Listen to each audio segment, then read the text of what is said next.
Kurang enak kan. Siapa? Aku lah Mira kan. Okey. Agak-agak dia pakai baju warna apa petang ni? Mungkin dia pakai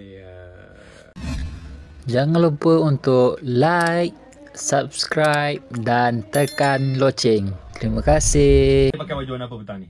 mungkin dia pakai putih kot. Putih Putih Kak Long pakai putih Tak WhatsApp lagi Tak WhatsApp Tak tanya lagi Tak ada. Tak ada. Tak ada. Aku rasa dia pakai baju warna Hijau. coklat kot. Coklat. Hijau. Barbecue King teka hijau. Kau tengok baju Fatah coklat kan? Memang hari-hari dia matching aku. Oh Q. Mira tengok buat apa? Saya nak teka colour baju awak. Mira tengok. Ni Era nak call.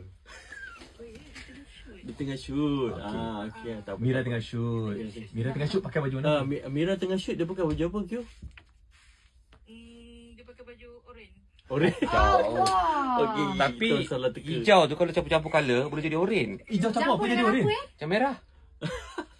Okey. Itu kita- coklat. Bye Q. Tak, Okey, hijau campur okey, merah. bye, Dia bye. boleh jadi kuning dengan orange. Tak ada. Awak kat sekolah tak berikan seni Okey. ni. Okey. Merah campur kuning jadi orange. Ya ke? Tak ada gambar hijau. Hijau ah? Mana ada? Hijau Tak, kita semua coklat salah. lagi tau. Cerita Semua dia, salah? kita Semua salah. Tadi kau teka warna putih kan? Putih. Rupanya dia Tak pakai terfikir orange. dia pakai colour orange kan? Oh, kau tak pernah terbayang ah? Tak pernah terbayang dia pakai colour Ni saya orange. saja je ni. Sebenarnya dah tahu. Buat masalah. Masalah. betul. Tak ada Tapi dia suka pakai colour putih. Dulu dia suka pakai warna putih, faham? Amira masih single lagi. Tapi nak tanya, kriteria Amira.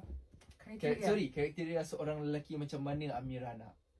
Appearance ke Dia best tak kisah Tak on kisahlah. appearance ataupun hati ke ataupun personality ke lah. personality. Okey, apa-apa.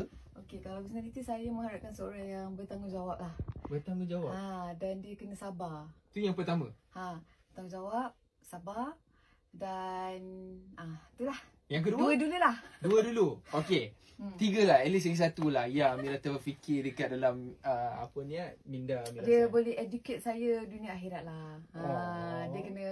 Dia kena apa ya? Itu Aduh, sekarang- letih ajak soalan jodoh ni. Dia macam itu sekarang macam ni, ya Allah orang kat banyak kita ni. tu macam, sebut. Manis sangat, sweet. Dia lah dengar tu sweet sangat. Yang mana satu ni? Semua tiga tu. Okey.